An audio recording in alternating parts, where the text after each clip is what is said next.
नमस्कार, मैं हूं अनुराग चड्ढा।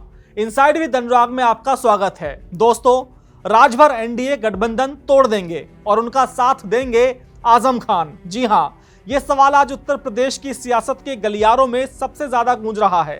जिस हिसाब से सुहेलदेव भारतीय समाज पार्टी के प्रमुख ओम प्रकाश राजभर और उनके बेटे के बगावती सुर भारतीय जनता पार्टी को लेकर तेज हो रहे हैं और जिस तरह से उन्होंने खुले मंच से समाजवादी पार्टी के कद्दावर नेता आजम खान को अपनी पार्टी में आने का न्योता भेज दिया है, वो तो यही बताता है कि एनडीए गठबंधन की दीवार अब दरकने वाली है। और इस सब की वजह है बिहार चुनाव। अब उसके बारे में मैं आपको आगे बताऊंगा। सबसे पहले समझते हैं कि आजम खान का आखिर मामला क्या है। दोस्तों, आजम खान जेल से निकले वो जिन है जिसे हर पार्टी चाहती है कि वो उसके खेमे में आ जाएं और उत्तर प्रदेश में अपनी सियासी जमीन और मजबूत कर लें। और मुझे लगता है कि भाजपा पर प्रेशर टैक्टिस करने के लिए सुहासपा भी यही चाहती है कि आजम खान उनके खेमे के जिन बन जाएं।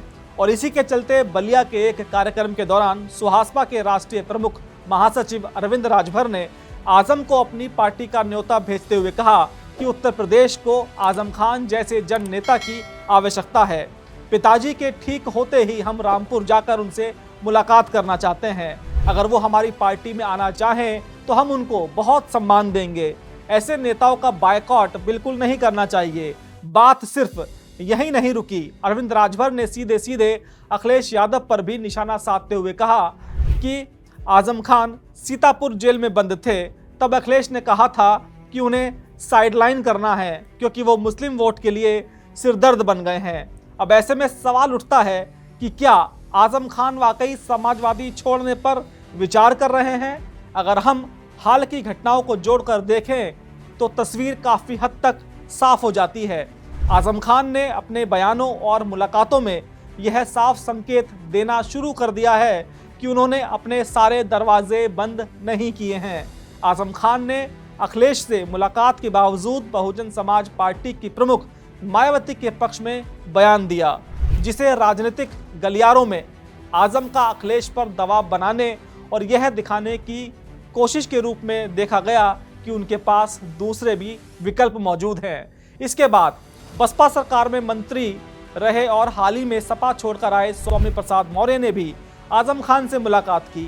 राजनीति में जब दो नाराज नेताओं की मुलाकात होती है तो कभी कभी यह शिष्टाचार भेंट नहीं होती, यह भविष्य की संभावना को टटोलने का एक जरिया होती है।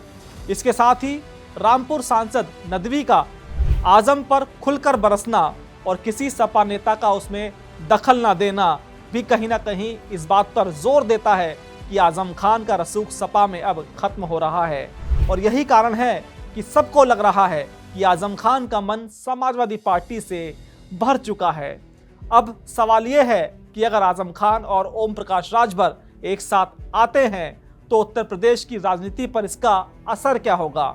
ओम प्रकाश राजभर की राजनीति मुख्य रूप से राजभर और कुछ अन्य अति पिछड़ी जातियों पर केंद्रित है। अगर आजम खान जैसा बड़ा मुस्लिम चेहरा उनके साथ जुड़ता है तो यह एक नया राजभर मुस्लिम समीकरण बन सकता है। यह समीकरण पूर्वांचल से लेकर पश्चिमी उत्तर प्रदेश तक कई सीटों पर खेल बदलने की क्षमता रखता है। राजभर को एक प्रदेश व्यापी पहचान मिलेगी और उनकी मोल भाव करने की शक्ति कई गुना बढ़ जाएगी। वहीं बात करें इस गठबंधन से आजम को क्या फायदा मिलेगा, तो मैं आपको बता दूं कि आजम खान को एक ऐसा मंच मिलेगा जहां वे किंग मेकर नहीं बल्कि किंग की भूमिका में होंगे। सुहासपा में उनका कद सबसे बड़ा होगा। वे अखिलेश यादव के नेतृत्व से मुक्त होकर अपनी राजनीतिक विरासत को आगे बढ़ा सकेंगे। यह उनके लिए सपा से मिले अपमान का बदला लेने का एक सुनहरा मौका भी होगा। अब यहीं पर आता हूँ बिहार चुनाव का एंगल। दोस्तों, सुहासपा जो उत्तर प्रदेश में एनडीए का हिस्सा है, बिहार में भी एनडीए के तहत कुछ सीटें चाहती थी। ओम प्रकाश राजभर का दावा है कि बिहार में राजभर, प्रजापति, राजवंशी जैसी जातियों के निर्णायक वोट हैं जिन्हें कोई भी पार्टी नजरअंदाज बिल्कुल नहीं कर सकती। लेकिन जब सीटों के बंटवारे का वक्त आया तो एनडीए ने सुहासपा को एक भी सीट नहीं दी। बस यहीं से ओम प्रकाश राजभर का पारा चढ़ गया। उन्होंने इसे धोखा और वादा खिलाफी करार दिया। नाराज राजभर ने ऐलान कर दिया कि उनकी पार्टी बिहार की 153 सीटों पर बिल्कुल अकेले चुनाव लड़ेगी। यह सिर्फ एक धमकी नहीं बल्कि एनडीए को सीधी चुनौती थी। उनके बेटे अरविंद राजभर ने तो यहां तक कह दिया कि एक हाथ से ताली नहीं बजती और जब 500 वोटों से बड़े बड़े नेता हारेंगे तब उन्हें सुहासपा की ताकत का अंदाजा होगा।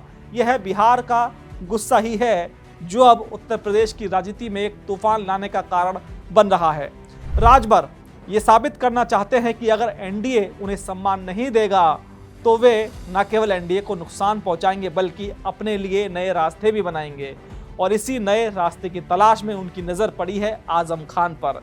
लेकिन क्या आजम और राजभर के मिलन से भाजपा को नुकसान होगा? तो सीधे तौर पर अगर कहें तो नहीं, क्योंकि अगर राजभर एनडीए छोड़ते हैं तो यह भाजपा के लिए एक झटका जरूर है, लेकिन अगर राजभर अपने साथ आजम खान को तोड़कर सपा को कमजोर करते हैं तो यह बीजेपी के लिए एक बहुत बड़ी जीत होगी। विपक्ष का वोट जितना ज्यादा बटेगा बीजेपी की राह उतनी आसान होगी और बीजेपी की ताकत बढ़ेगी। अभी यह कहना जल्दबाजी होगी कि आजम खान सुहासपा में शामिल हो जाएंगे या राजभर एनडीए का साथ छोड़ेंगे, लेकिन राजनीति संभावनाओं का खेल है और हर नेता आखिरी पल तक अपने पत्ते छिपा कर रखता है। लेकिन एक बात तय है कि ओम प्रकाश राजभर ने आजम खान को निमंत्रण देकर एक ऐसा तीर चलाया है जो कई निशाने साध रहा है। वे बीजेपी को अपनी ताकत का एहसास करा रहे हैं, अखिलेश यादव को चुनौती दे रहे हैं और आजम खान के सामने एक नया विकल्प रख रहे हैं।